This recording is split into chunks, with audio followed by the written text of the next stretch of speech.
Então, valendo. Acho que estou meio enferrujado, Miliano, com a retomada aí das atividades. Então, Eu também. desde domingo, no sábado menos, foi mais foto e tal. Sábado à noite, nós fizemos um evento patrocinado pela Top Sort, que é uma plataforma de retail media. E foi um evento assim, só de lazer, não teve apresentação. Foi à noite, véspera, né, da abertura, que é no domingo, então sábado à noite. A gente tinha chegado de viagem, estava todo mundo mais ou menos, né? Mas foi super legal para dar uma descontraída, tomar umas bebidas, encontrar um monte de gente. E a gente encontrou nada mais, nada menos que o Flávio Dias. O Flavinho, ele foi, eu conheço o Flávio há muitos anos, quase 20 anos, ele foi ele veio de e-commerce do Magalu, mas ele foi o primeiro cara, o head, o número 1 do Walmart. Quando o Walmart estava no Brasil, estava recomeçando o seu e-commerce, ele começou do zero. E nesse momento, eu tinha convidado ele para ser professor comigo lá na SPM. Ele foi o cara que deu continuidade ao programa de e-commerce que eu tinha, né? E fazia um tempo que eu não vi o Flávio. Hoje, bom, ele fez um projeto muito bem sucedido no Walmart. Depois ele foi para outros projetos maiores. Hoje ele é investidor, está super bem. E foi super legal encontrar. Então, essas coisas são inusitadas, sabe? Você está lá, essa concentração de 2.500 brasileiros, mas num nível muito alto, né? Então, você vai para os eventos e corre o risco de trombar alguém que você não vê há muito tempo, ou alguém muito pesado, muito significativo na nossa indústria, na nossa atividade, né? E aí surge a oportunidade de um apresentar para o outro. Tal. Nesse momento, ele já agendou conosco a apresentação de uma startup que ele está patrocinando, que ele está investindo, que também foi super interessante, né? Então, são coisas assim. Deixa eu ver aqui onde está a minha apresentação. Essa daqui, né? E aí, a partir do domingo, as palestras, não todas 100%, mas eu voltei, gente, com 25 arquivos de áudio. Tá? 25 arquivos de áudio. Eu ia subindo para esse projeto que eu criei na ChatGPT e acumulando lá. Aliás, a minha assinatura permite 25. Eu descobri que não permite mais, né? Mas deu certo. Não precisou fazer upgrade, não. Tá? E aí, a partir desse arquivo que você mantém, né, na sua GPT, você consegue transcrever, porque os áudios eram em inglês, né? Você consegue transcrever já em português, você consegue gerar uma série de desdobramentos. E aí que começou o meu trabalho Então, ao invés de tentar abrir o PowerPoint e começar a fazer slide por slide, eu parti desse modelo, né? Só que, né, quando a IA, por mais que você instrua, ela faz uma coisa meio que da cabeça dela, né? Você precisa ficar em cima, corrigindo algumas coisas. Eu percebi que fez confusão com o horário. Então, a palestra era no domingo, tudo certinho, mas ela trocou o horário, né? Então, não podia registrar um horário errado, né? Eu comecei... Então, essa fase de aprendizado faz que a gente trabalhe o dobro. Você trabalha por você, trabalha pela IA.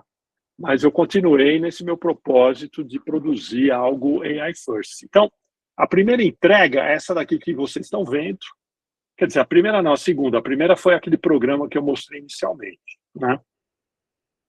A segunda já é, então, o resultado, o resumo, né? Essa apresentação eu fiz semana passada, levou mais de 1 hora. Não vou ficar esse tempo com vocês, eu reduzi bastante, tá? Mas o nome do programa, então, é o Global Retail Experience. Vocês estão vendo minha tela aí, né? E o legal é que quando você produz o material no Gama, então fui para a palestra, ela era híbrida, eu estava lá presencialmente, tinha uma pequena plateia, e eu com o passador na mão, tá? Então, mais uma coisa que eu expliquei lá para o pessoal, não precisa baixar um PowerPoint ou um PDF, né? Tudo isso é retrabalho, não, evita, né? Eu transmiti direto do Gama. Então, o Gama ele publica um site, tá? E com o passador de slide, ele passa cartão por cartão. Como eu não estou usando o passador aqui, eu estou indo na mão, estou rolando a tela aqui. Mas se fosse uma apresentação, tá? Ele passaria o que seriam os slides, mas que nessa ferramenta são os cards, os cartões, né? Tá? Então foi mais um aprendizado nessa atividade de aula ou palestra que é muito comum para mim. O programa, então, eu reduzi para 3 tópicos. Então, tudo que estava previsto para falar de IA, na volta virou o UCP, né? O UCP, que é o Universal Commerce Protocol, o Protocolo Universal de Comércio do Google, que foi anunciado no primeiro dia, logo na manhã do domingo, né? Por nada mais, nada menos que o Sundar Pichai, o CEO do Google, que teve pela primeira vez na NRF. Então, quando eu vi, né, então confirmou a nossa expectativa, eu sussurrei para quem estava do meu lado, não sei se era o Felipe, acho que era o Felipe. Eu falei, olha, só de estar aqui agora, nesse momento, já valeu a viagem. Se tivesse que ir embora logo em seguida, teria valido a pena, né? Por quê? Porque eu sabia que ia ser um anúncio diferente.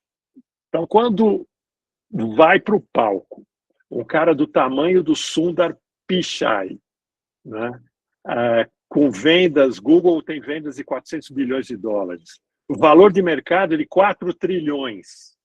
Um cara desse não vai para Nova York subir no palco e falar para varejista se ele não tiver interesse, né? Se não for uma coisa muito relevante, né? Porque no momento seguinte, todos os veículos, todos os jornais, todos os sites, está todo mundo anunciando o que ele foi lá fazer. Até um momento anterior, ninguém sabia o que era UCP. Ele anunciou isso lá, né? Ele anunciou isso lá. Então, não é nem querer parar para entender, afinal de contas, o que é o UCP. A gente vai falar aqui, lógico. Mas o fato dele chegar lá e anunciar algo novo, né, que é o que demonstra a força desses eventos, né? É o que faz a gente viajar 10 horas de avião, passar os perrengues, chegar lá, passar frio, até que foi pouco, até que estava confortável lá, né? Se fosse mais uma semana ou duas, a gente ia virar pinguim. Então, esse tipo de anúncio assim, com mais peso ou menos peso, todo ano acontece, né? Então, por isso que a gente vai para lá, muita gente vai para lá e acaba virando uma fonte, né, de informação super relevante. Então, ele chega lá, apresenta um videozinho e, daí a pouco, senta do lado dele outro gigante que é o CEO do Walmart, presidente do Walmart. Agora não é mais, ele assumiu uma outra área logo depois do evento, mas tem ao lado dele um cara que comanda vendas de 600 e tantos bilhões, quer dizer, aqui nesse palco, aqui, gente, tinha 1 trilhão de faturamento, de dólar. 1 tri, até mais. E de valuation tinha 5. 5 trilhões de valuation aí nessas duas empresas, nessas duas sentadas aí, ó. Pagava a dívida interna do Brasil. Sabe? Boa parte. De dólares, gente. O Walmart, logo em seguida, atingiu 1 trilhão de valuation, e o Google, né, o Alphabet, vale 4. E aí você vê, né, a importância institucional, né, de um lançamento como esse. O UCP ele foi desenvolvido pelo Google junto com alguns parceiros, né? Então, o Walmart estava lá, dando o próprio testemunho, validando. Imagina, o presidente do Walmart vai lá para validar o protocolo que o Google criou, para dizer, gente, é isso mesmo, né? Nós ajudamos, tal. A Target, Best Buy, a Shopify, isso de varejista, Home Depot, fora meios de pagamento, o Mastercard e Visa participaram, e outros tantos importantes em cada ramo, né? Bom, o protocolo, ele é, como qualquer outro protocolo, é um conjunto de normas. Tá? Se vocês procurarem aí UCP, vai ter um site, e nesse site você pode copiar o link, mandar para alguém, baixar o PDF, sabe? Para que serve isso? Para as empresas lerem, entenderem o que é e aplicarem dentro de sua estrutura de tecnologia. Tá? Tem gente dizendo assim, olha, a importância do UCP para o e-commerce, eu estenderia mais, né? Não só e-commerce, o varejo omnichannel como um todo, é a mesma coisa que é do mesmo tamanho do protocolo WTTP lá quando fizeram a internet. É bem assim, porque a internet também foi criada, aí escreveram o protocolo, distribuíram, e aí as pessoas né, seguiram aquele modelinho, publicaram os seus primeiros sites, daí a pouco estava um site conversando com outro e virou tudo isso que a gente conhece. Né? Não que vai haver apenas um protocolo esse do Google. É provável que surjam outros, que alguém melhore isso, mas esse protocolo é completo. Tá? Então, vou dar um exemplo. Se você pegar isso hoje e implementar na sua empresa, você vai descobrir que o meio de pagamento previsto no protocolo é o Google Pay, lógico, a carteira digital do Google. Aí, mas você fala, pô, mas eu não trabalho com o Google Pay, eu trabalho com outra carteira. Você vai ter que fazer alguma adaptação, né? Mas eu acho que cada carteira, cada meio de pagamento, todos eles vão plugar, vão adicionar regras a esse protocolo, que por ser o primeiro talvez seja a espinha dorsal, né? E depois o mercado, as empresas de tecnologia, todo mundo, os meios de pagamento, as empresas de transporte, imagina a logística, né? Todo mundo vai ancorar, né, alguma coisa a esse protocolo. O critério de catalogação de produto, isso daí eu acho que vai ter um desenvolvimento enorme, né? Hoje, simplesmente, o protocolo precisa dizer o seguinte, olha, se eu entrar na sua empresa, eu preciso entender quais produtos estão lá, senão eu não vou conseguir informar para o usuário. Tá? Então, as empresas varejistas, elas precisam pegar esse protocolo hoje e entender qual é a expectativa dele, o que ele espera das empresas. E isso está muito em cima de catálogo de produto, que é aquilo que já existe na internet, quer dizer, quem já vende no online já tem de alguma maneira. Né? Para ver se está de acordo com o que o protocolo espera, sugere. Né? Meio de pagamento idem. E os dados. Né? Como é que está a organização de dados? Então, eu estou vendo que a pressão por organização de dados internos do varejista é cada vez maior. Ele pode ir adianta. Sabe quando você fica um tempo sem atualizar a versão do seu navegador, ou do seu iPhone, ou do seu notebook, lá do software, qual que seja, né? Chega uma hora, trava. Eu tinha um iMac aqui que parou de atualizar. Por quê? Porque tem 10 anos, né? Aí ele vai ficando capenga, uma hora ele trava. Aí eu mandei, na altura está fazendo uma revisão geral, vai voltar na última? Não, vai voltar na penúltima versão, mas ó, já vou ter uns anos de folga pela frente, né? Então, a empresa vai ser isso. Se a empresa não, sabe, se atualizar com os diversos parâmetros e protocolos, ela vai minguando, né? Ela vai se fechando nela mesma. Ela vai ter dificuldade de fazer uma venda online, de fazer uma entrega, né? Mas, principalmente, ela vai ter dificuldade de ser identificada. É isso que o protocolo vai permitir. É como se fosse um túnel de acesso, né? Aí é o contrário. Você é um ilustre desconhecido, você capricha no protocolo, os agentes estão lá identificando você, sugerindo seus produtos. Até aqui tudo bem? Dúvidas? Raulzito, boa noite. Professor Joedir também esteve lá, assistiu tudo isso.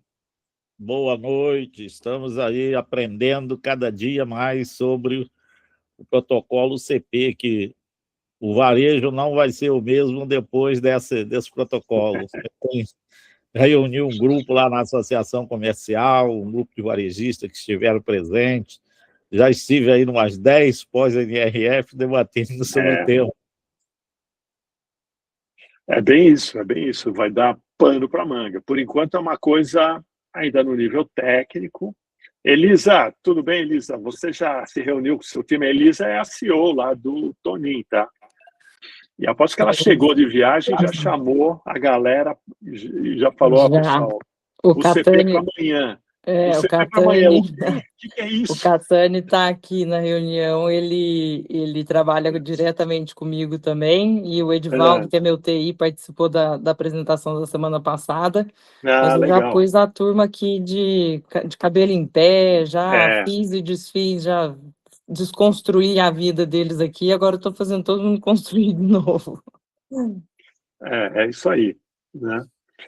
Então, acabou sendo a grande novidade e realmente tem muito caldo aí, né, por trás para tirar desse termo. Eu acho que quem trabalha com tecnologia está acostumado com esse tipo de documento, de protocolo e tal, né? Agora, é lógico que nós que somos da área de negócios, a gente vê isso de uma maneira estratégica, né?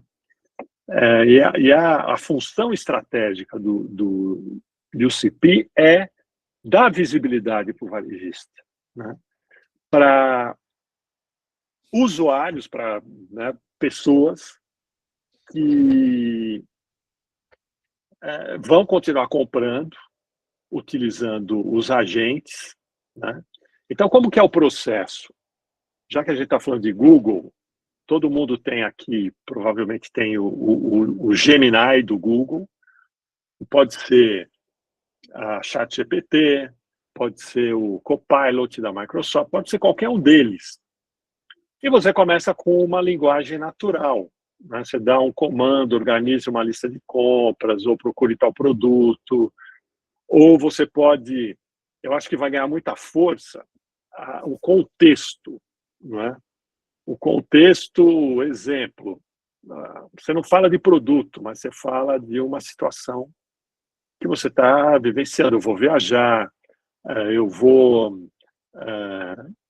acabei de voltar de uma consulta médica, eu tenho tais objetivos na minha academia, enfim, ou a família cresceu, nasceu mais um filho. Esses são exemplos de contexto que a IA vai saber interpretar e te dar sugestões, né? Isso muda muito, né? Isso muda muito a rotina de compras. principalmente sendo algo por comando de voz. Você aperta lá o microfone, conversa, né? E dessa conversa, o agente inicia. Para nós vai ser transparente, viu? Você não precisa baixar um outro aplicativo, você não precisa assinar outro serviço. Não, é do jeito que existe hoje. O Gemini, o Copilot, o ChatGPT, a Perplexity, qualquer um deles, você vai iniciar a sua jornada de compra ali. Então, se hoje você vai na loja, pode continuar indo na loja. Você pode questionar, pedir ajuda para o seu agente dentro da loja, né?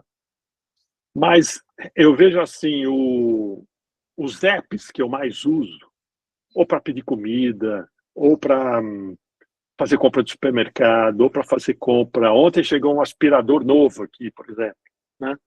E eu não sei se foi no Mercado Livre, se foi na Shopee. Esses apps, são os marketplaces, os super apps, eu acho que eles passam a ser ameaçados, né? Porque eu não vou precisar entrar no Mercado Livre. Eu entro na ChatGPT, eu entro no Gemini, sabe? E aí ele vai varrer as ofertas sobre aspirador e vai me trazer. E outra, ele pode... Se ele já conhece, sabe onde eu moro, isso é legal.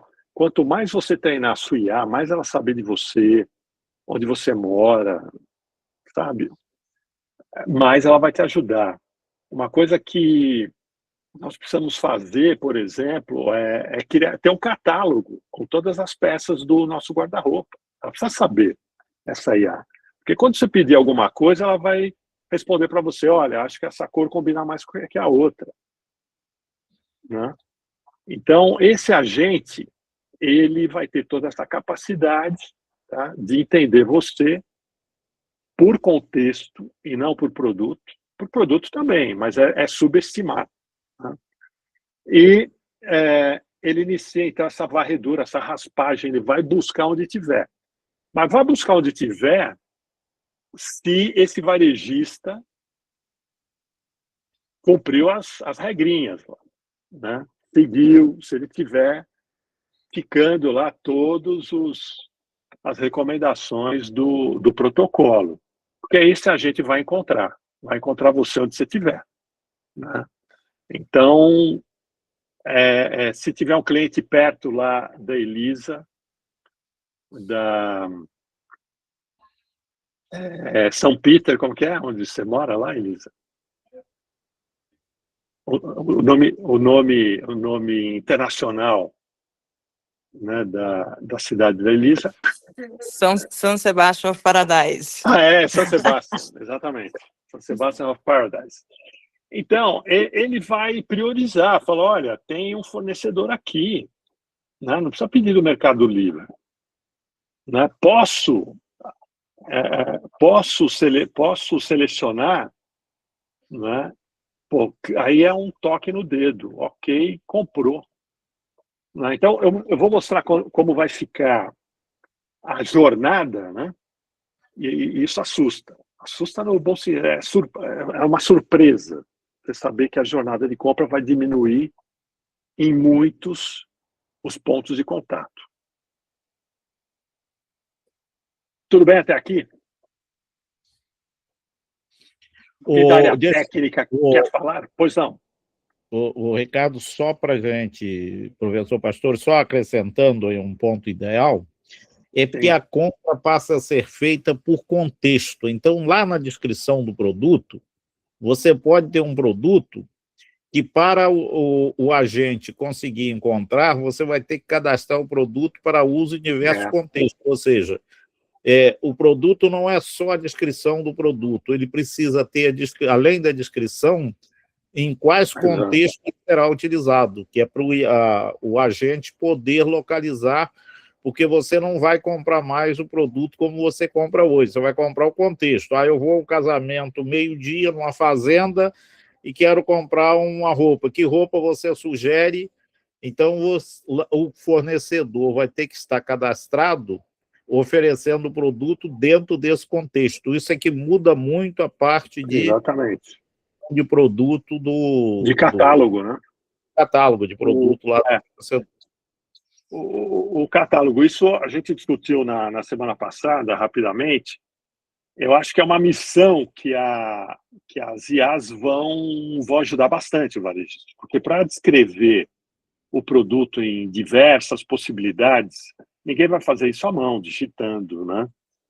Então, agora, como organizar isso no banco de dados, eu não sei, mas acho que o pessoal da área técnica aí está acostumado a fazer isso, e os catálogos de e-commerce, né, já permitem algo parecido com isso. Mas é isso aí, Judy. Tem muito trabalho pela frente para ser feito. Concordo com você. Né? Agora, outra abordagem aí, outra discussão que eu iniciei foi o modelo de negócio. Tá? Então, à medida, olha, nós já vimos o seguinte, né? O varejo físico veio com passo de formiga e sem vontade, igual a música ali, né? No convívio com o e-commerce. Então, a participação de e-commerce no varejo alimentar, no farma, era menos de 2%, era bem pequenininha, né?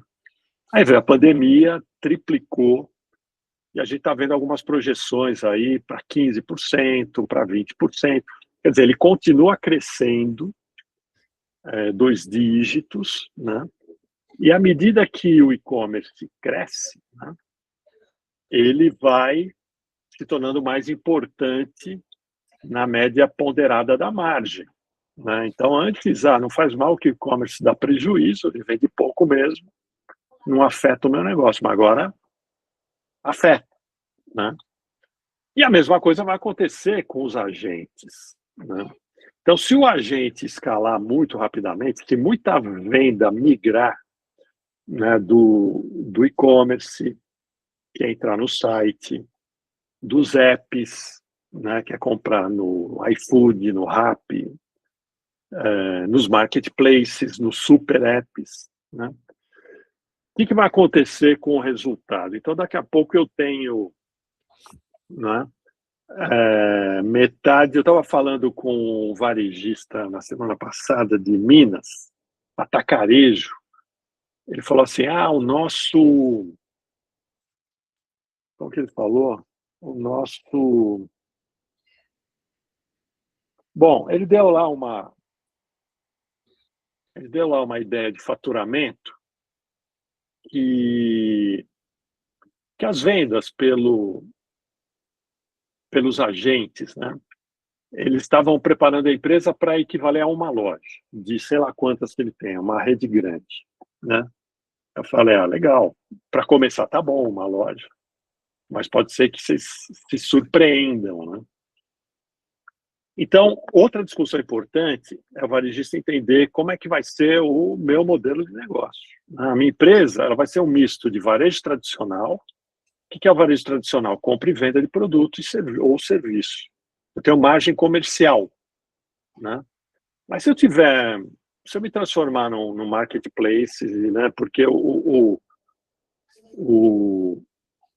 agente, ele pode fazer eu vender por intermédio de outros, ou pode trazer clientes de outros para mim, né? Então, se ele traz clientes de outros para mim, eu vou remunerar essa plataforma que trouxe cliente para mim com revenue share 15%, se for pouco, né? Então, eu tenho um custo de 15%, dependendo da plataforma, é mais. Concordam ou não? Né? Eu preciso ter isso. Né? Vou vender uma garrafa de vinho e ter que pagar 15%, né? Tipo comissão para o cara que trouxe esse cliente para mim. E isso é automático, não tem discussão. Né? Foi para o checkout, esse dinheiro vai junto. Enquanto for uma peça ou outra, tudo bem. Mas, se esse volume crescer, né? Agora, tem o outro modelo, que é o custo por clique, que é bem menor. Tem um exemplo aqui de R$ 5 por clique. Né? Então, se eu estou vendendo um produto de R$ 150, eu tenho lá um valor, enfim, de 5% disso. Né? Aqui eu fiz uma continha um pouco mais caprichada, eu estimei um CMV. Aqui, aliás, o exemplo que eu dei na palestra era assim, a moda agora é canetinha, né, de emagrecimento. Então, a simulação era a seguinte, olha, o consumidor voltou do médico, está com uma receita de caneta de emagrecimento, vai mudar a sua rotina diária de alimentação. Aí o agente começa a elaborar uma nova cesta de café da manhã para ele. Tá? O contexto é esse, e o limite de R$ 150. Aí ele faz uma lista, fala, pô, todo dia eu comia pão, geleia, queijo prato, mussarela, não. Acaba com tudo isso, vai ser uma outra lista, né? E quem vai montar isso é o agente, e quem vai entregar, eu não sei, né? Ele traz para mim a melhor opção, eu vou dar o clique lá aceitando, e daqui a pouco está chegando em casa. Né? Agora, no back-office do varejista, vai ter gente entrando na loja, gastando 150 e deixando a margem completa, vai ter pedidos saindo por revenue share, pagando 15%, e outro por custo por clique, pagando, sei lá, R$ 5 o clique. Né? O varejista, ele vai ter que fazer projeções, ele vai ter que introduzir isso no seu business model. Né? E é legal que isso cria um novo modelo de negócio. Tá? Quando é uma projeção, a gente define metas. Vamos supor que eu tenha 70, 15 e 15. 70% varejo tradicional e 30% vindo de agentes, dividido mais ou menos em 2. Já é um impacto considerável. Né? E dependendo do varejista, se a venda por agente aumentar, né, essa média ponderada aumenta mais ainda. Né? E aí, vai fechar a conta ou não vai? Então, isso é um recado, né, para que o varejo pense nisso desde já e vai construindo esse novo modelo de negócio, aprendendo, vai indo devagar, porque se acontecer alguma coisa que não seja, né, uma pandemia novamente, mas com os efeitos da última pandemia, lembra o que aconteceu, né? As vendas online dispararam, muita gente vendeu muito, mas perdeu dinheiro. Né? Eu lembro o Carrefour, por exemplo, vendendo muito pelo Rappi, pelo iFood. Por quanto que eles estavam pagando para esses caras? Né? Fazendo promoção, margem baixa. Então, do lado do consumidor, a gente vê essa evolução. Né? Uma jornada linear na época do e-commerce. Está pequenininho lá, mas vocês vão lembrar, começa, né, com a conscientização, consideração, engajamento, lembra? Decisão e fidelização. Né? Algo assim. A jornada é uma delícia trabalhar com isso. Tem muita aula linear, passo a passo, bonitinho, para dar aula, para fazer projeto, consultoria, é uma delícia. Aí vem o TikTok. Né? O TikTok, principalmente o TikTok, ele muda radicalmente a jornada. Ela passa a ter esse desenho não linear e ela começa com algum tipo de gatilho, os videozinhos, né? Os influencers, mas multiplica o número de pontos de contato. tá? E agora, na experiência agêntica, né, essa palavra que não existe, ela reduz drasticamente, né? Para o contexto, avaliação, aprovação e recebimento, né? Praticamente 3 etapas, 3 ou 4, né? Eu peguei e fiz uma lista aqui, ó, de supostos pontos de contato, né? Lógico que com a ajuda da IA. Então, no linear, na jornada linear de 12 a 15, olha lá, busca no Google, clica no anúncio, navega no site, filtra categorias, né? Até hoje eu faço isso.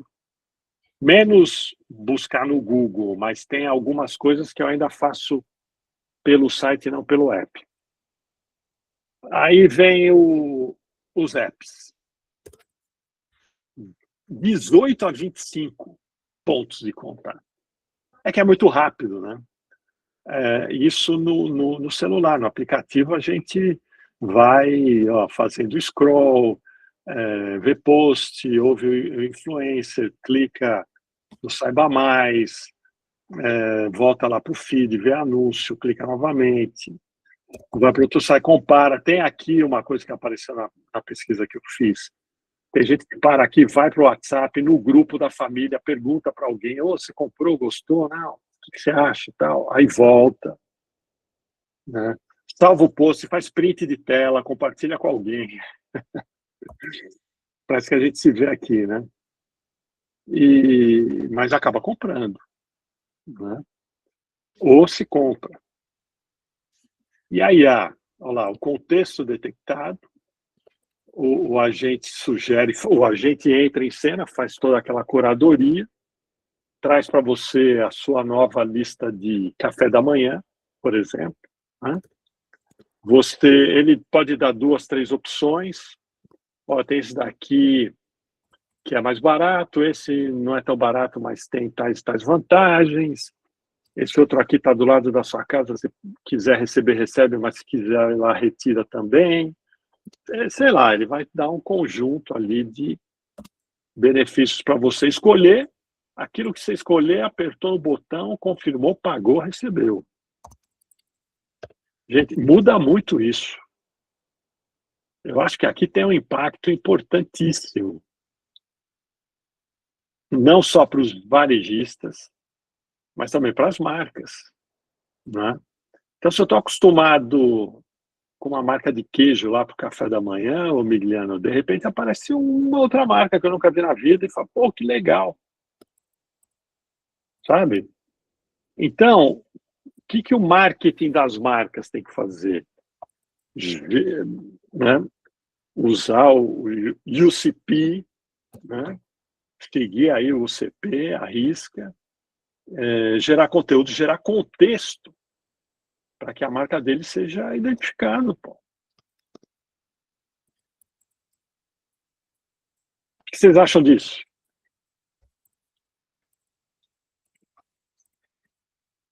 Eu percebo que eu estou nos 2 primeiros aqui, mas realmente o terceiro fase, dentro do contexto, te alivia muito mais. E dentro do contexto, começam as oportunidades. E ainda a pessoa ainda sinaliza uma promoção de um produto diferente para te atender o contexto.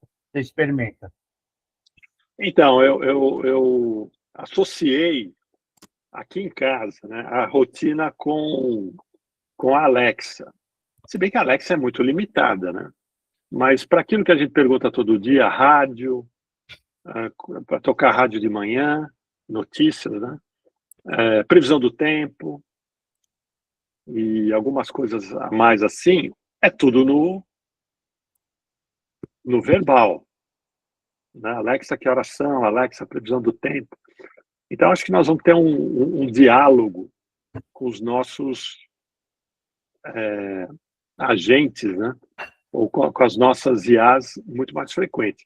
Só que ainda tem um gap de usabilidade, né? Então, para eu dialogar, eu tenho que pegar meu iPhone, destravar, clicar no botão, abrir o aplicativo Gemini, o ChatGPT, e lá no microfone, olha quanta coisa. Tudo isso é atrito. Aí vai abrir o microfone, eu vou falar. Às vezes ele confunde bagunça. Se você está na rua em movimento, não é tão... Aí, ô Aline, aí tem coisa assim, né?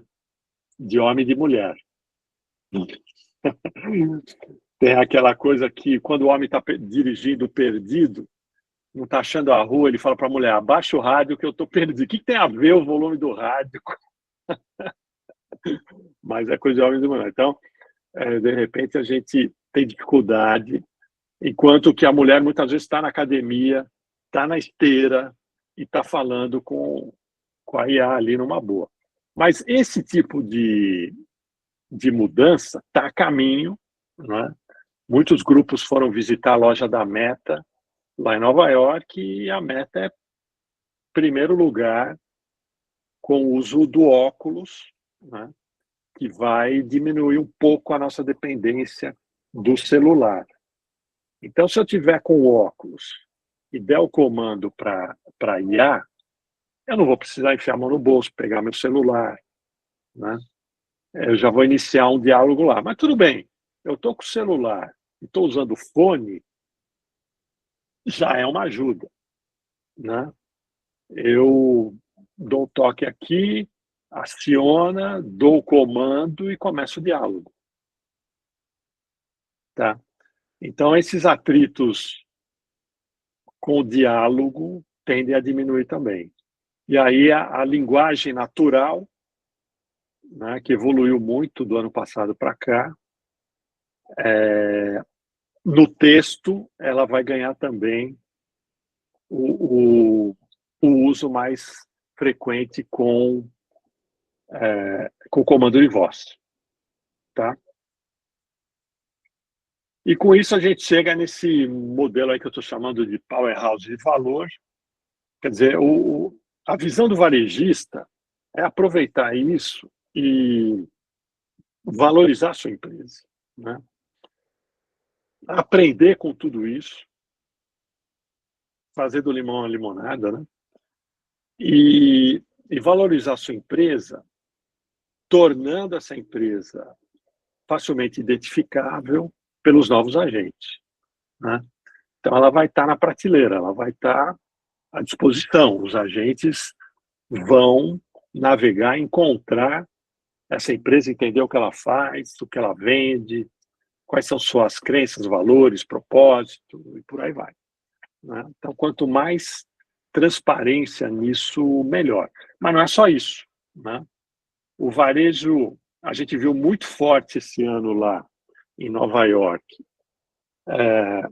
essa questão das comunidades, a comunicação digital ganhando uma outra dimensão, ganhando uma maturidade que há muito tempo eu não via.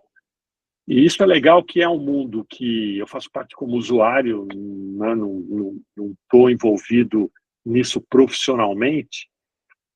E aí a gente viu algumas apresentações assim que, pelo menos para mim, enriqueceram muito a compreensão sobre para onde vai a comunicação digital, né? Autenticidade, formação de comunidades, atenção e não cliques. Isso é uma coisa que pegou, né? Pegou pesado na plateia, porque muita gente investe hoje em volume, coloca um caminhão de dinheiro, né, para ter clique sem qualidade, né? Então, alguns cases ali apresentados, né, mostraram que com qualidade você consegue excelentes resultados de venda, né? E foram apresentações muito legais, né?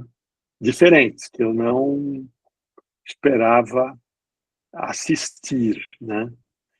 E a orquestração, né? O varejo sendo um grande orquestrador, comandando no centro dessa comunidade, né?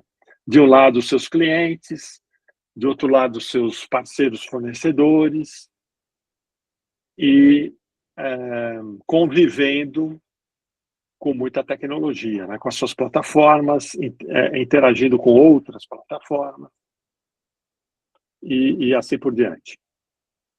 Então, esse conceito de powerhouse, ele está ancorado assim num modelo de diversidade de receitas, né? Então, como eu disse, o comercial, que é compra e venda, isso continua, mas é cada vez mais frágil, né? A gente vê o próprio atacarejo, que é o principal canal de vendas do varejo alimentar do Brasil, né, pelo volume que ele movimenta,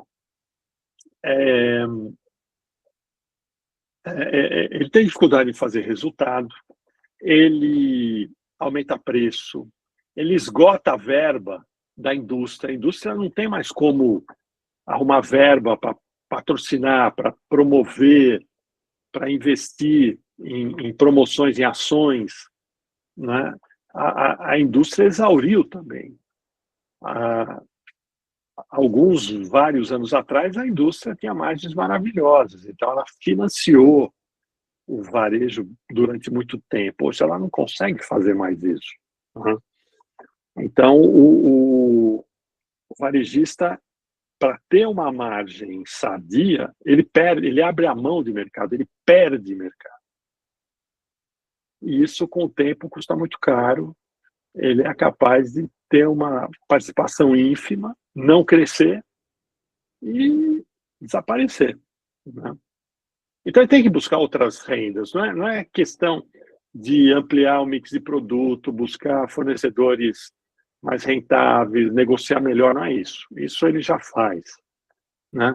O primeiro deles é o Retail Media. O Retail Media é uma oportunidade real de dinheiro novo para dentro de casa, né?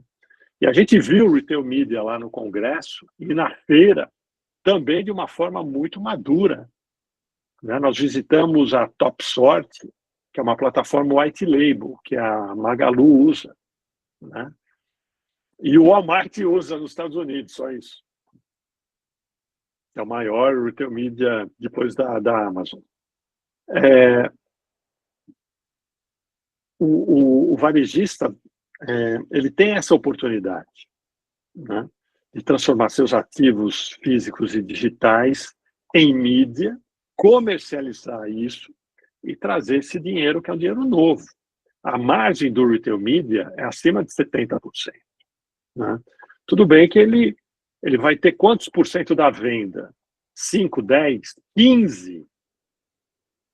Tá? Não de imediato, ele vai ter que trabalhar muito para isso.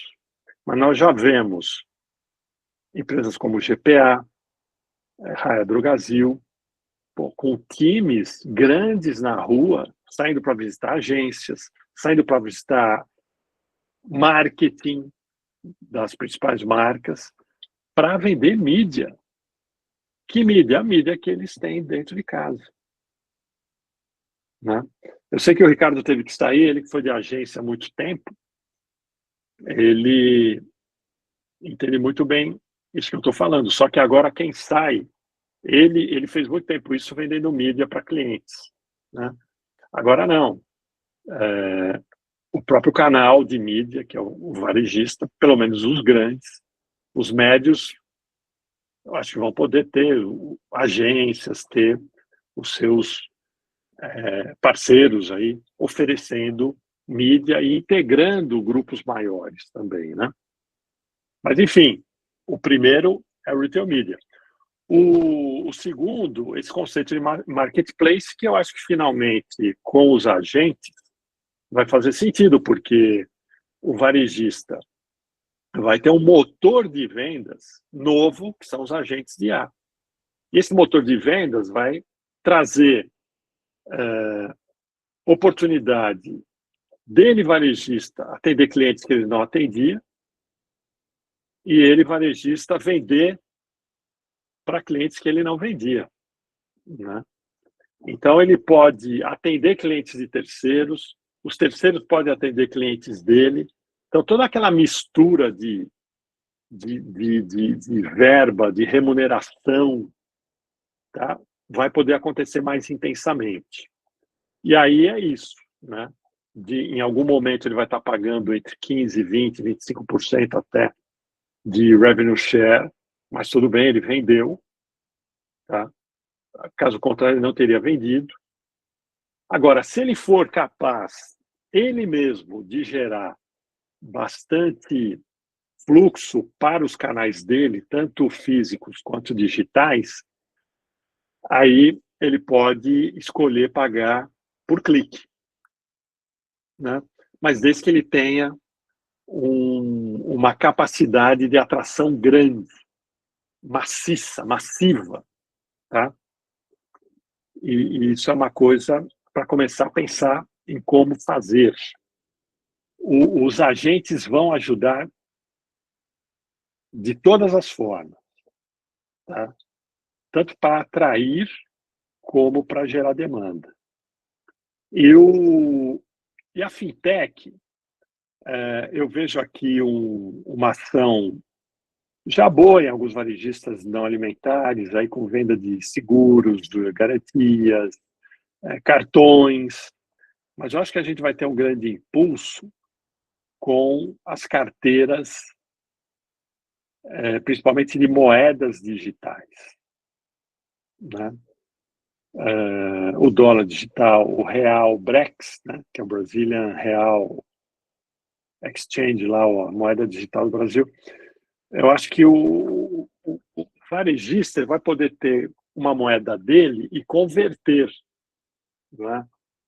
Ele vai ter tipo um câmbio automático ali que a gente vai fazer. Você vai estar pagando com moeda digital, com cripto. A tua carteira digital vai ser também diversificada, né? E na hora de pagar uma compra, você vai escolher, ou a sua carteira vai fazer uma seleção da melhor moeda para aquele momento e vai ter alguma troca aí, né? Algum custo para um lado ou para o outro, você ganhando, você pagando, tá? Eu acho que o varejista ele pode ser tem um nome, né? Aquilo que as maquininhas fazem, os cartões fazem, as operadoras, né? Como se fosse um adquirente, tá? Mas isso leva tempo, mas a gente já vê alguma coisa indo para esse caminho. Então esse seria, vamos dizer, um desenho do que seria esse varejista transformando seu negócio numa powerhouse de valor. É isso, gente. Olha, o que também dá assim, um alento e um otimismo é que pelo menos 2 apresentações lá em Nova York foram muito ricas, né? O Ira Kalish, que é um cara da Deloitte, o economista-chefe, todo ano ele apresenta os indicadores, e ele mostrou um cenário bem sombrio para a economia americana e para as grandes economias mundiais. E uma vice-presidente de pesquisa de consumo do JP Morgan. Eu não sabia que o JP Morgan tem uma área de pesquisa, sabe, para consumo com aquela qualidade que a gente viu. E ela mostrou os indicadores, né, piorando no consumo das famílias e tal. Aí, quando eu assistia a isso, eu pensava assim, alguma coisa vai fazer bem para o Brasil, né? Não que eu estou torcendo contra eles lá, mas quando algumas coisas pioram, o dinheiro corre para cá. E dito e feito, quando eu fui, também na semana passada, ou na retrasada, na palestra do pós-NRF da Abras, eu ouvi lá o Ricardo Amorim. E o Ricardo Amorim não poupou aquele jeito dele, né? Não foi nem um pouco discreto, pelo contrário, ele rasgou a fantasia falando tudo de bom para a nossa economia, né? Que o momento vai ser muito favorável para a economia brasileira. Não pelas nossas competências, porque a gente não viu nenhum grande progresso, né? A gente está com juros a 15%, vai cair, a Selic vai cair até o final do ano, há uma expectativa aí, talvez de chegar, sei lá, o que, 13, 12,5, 12, 11,5 seria, né, comemoração nas ruas. Mas, além disso, o dólar está caindo, né? E o dólar para o varejo é muito importante, porque caindo o dólar reduz uma série de custos, e o varejista vai perceber isso no custo de produto, vai ter acesso a produtos que ele não tinha mais, né? A Bolsa está batendo recordes, quer dizer, muito dinheiro de fora já está vindo para cá, né? Porque encontra no Brasil condições muito melhores. Enfim, esse cenário aí, positivo para a nossa economia, reflete imediatamente no consumo. E o varejista vendo um cenário melhor para esse ano, ano que vem, ele vai soltar as rédeas e espero que entre esse afrouxamento ele invista em inovação, né? Ele invista em tecnologia e ele coloque a sua empresa já num outro nível quando o assunto é inteligência artificial. Porque ele vai estar fazendo um investimento para o breve futuro dele, né? Colocando a empresa à vista dos agentes que vão estar procurando alguém para sugerir, para fazer curadoria e sugerir para o seu usuário. Então, a palavra que eu queria deixar aqui no final é velocidade, aceleração, qualquer coisa assim, porque o ano já começou, nós estamos em fevereiro, e vai ser um ano muito rápido. Nós vamos ter muitos feriados, nós vamos ter Copa do Mundo, nós vamos ter eleições. Então, e se vier essa carga adicional de aumento de consumo, sai da frente. Não tem mão de obra, né? Então, o executivo ele vai estar numa pressão gigante, né? Todo mundo fecha os olhos e os ouvidos e fala assim, eu vou para a venda, não quero nem saber. Está vendendo, eu vou vender, né? Mas ok, vendam muito, mas não deixem de aproveitar o momento para investir, né, em inovação, que a conta vai chegar, e vai chegar rápido, né? Quanto mais se adia a inovação com inteligência artificial, mais se corre o risco de transformar a empresa num ativo sem valor. O contrário do powerhouse, né? Uma powerhouse apagada. A gente quer uma powerhouse brilhando, acesa ali, produzindo muita energia. É isso aí. Eu falei que ia ser rápido, mesmo assim, tomei 1 hora de vocês. Perguntas?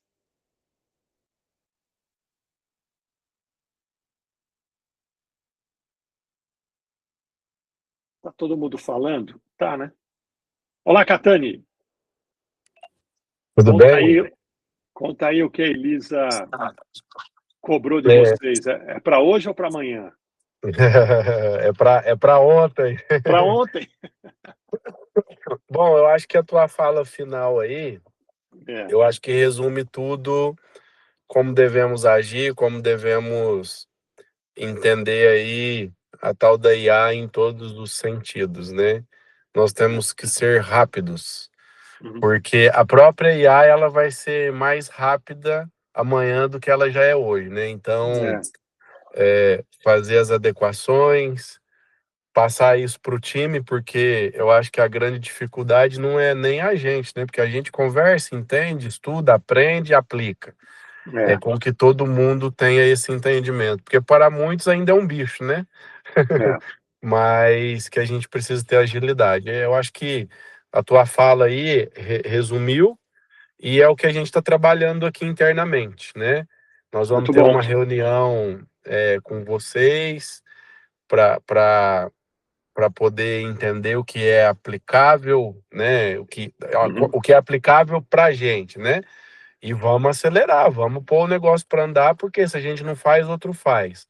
E nesse mercado tão competitivo aí, e eu discordo totalmente do Ricardo Amorim, né? Porque eu acredito, desculpem aí se tem alguém que vai para essa vertente, mas eu acho que ele está sendo pago para falar essas coisas. Já é uma terceira ou quarta vez que eu ouço sobre. Inclusive, eu ouvi direto dele. A gente teve a oportunidade de ter uma palestra, eu conversei com ele no final do ano passado. Enfim, então a gente tem que ser ágil, né? E fazer o melhor cada dia. Não, legal, você tocou num ponto importante, que é a cultura interna da empresa, né? Então, nós estamos vendo a necessidade de fazer programas que eu estou chamando de letramento, né? Não só eu, vários consultores, o Eduardo Terra também usou isso. Tem um termo equivalente lá fora, que me foge agora. Mas, enfim, é fazer uma outra, talvez, em algumas empresas, uma segunda ou até terceira rodada de treinamentos, workshops, né? Não para explicar IA, LLM, não é isso, né? É mostrar o atual estágio, as possibilidades de como ela pode interferir nos modelos de negócio da empresa, no relacionamento com clientes, fornecedores, concorrentes, né? E mostrar tanto as ameaças como também as oportunidades. Sim. Tá? Então, isso a gente está tendo demanda, viu, de outros varejistas, já tem proposta, agenda, né? Então, é um sinal que o varejo está entendendo a necessidade de impactar internamente a cultura, né?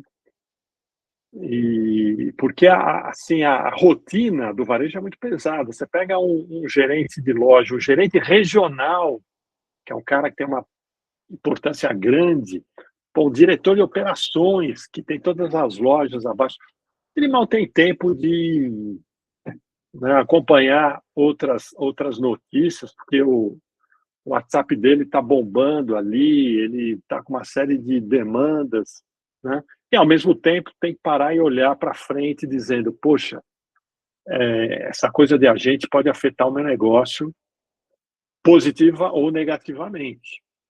Então, ele tem que tirar um tempo para ele, para a equipe dele, para mergulhar fundo, dar uma atualizada, um banho de loja, porque, enquanto isso, a empresa, como disse o Catania aí, está fazendo a lição de casa, está chamando fornecedores, está implementando novas ferramentas.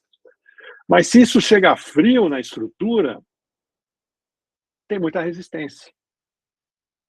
Tá? Então, eu vejo que esse ano, agora, início de ano, é mais um momento de revisar conhecimento de IA para as empresas. É isso um pouco que nós estamos fazendo aqui hoje. Tudo bem, pessoal? Vocês já me conhecem, não precisam clicar no meu hashtag aqui, QR Code. E acho que é isso aí. Eu estou gravando, vou depois salvar essa gravação. Quem não pôde acompanhar vai poder ver de novo. Eu ia pedir isso para você. Tá legal, tá gravando aqui, ó. Aliás, eu vou parar a gravação.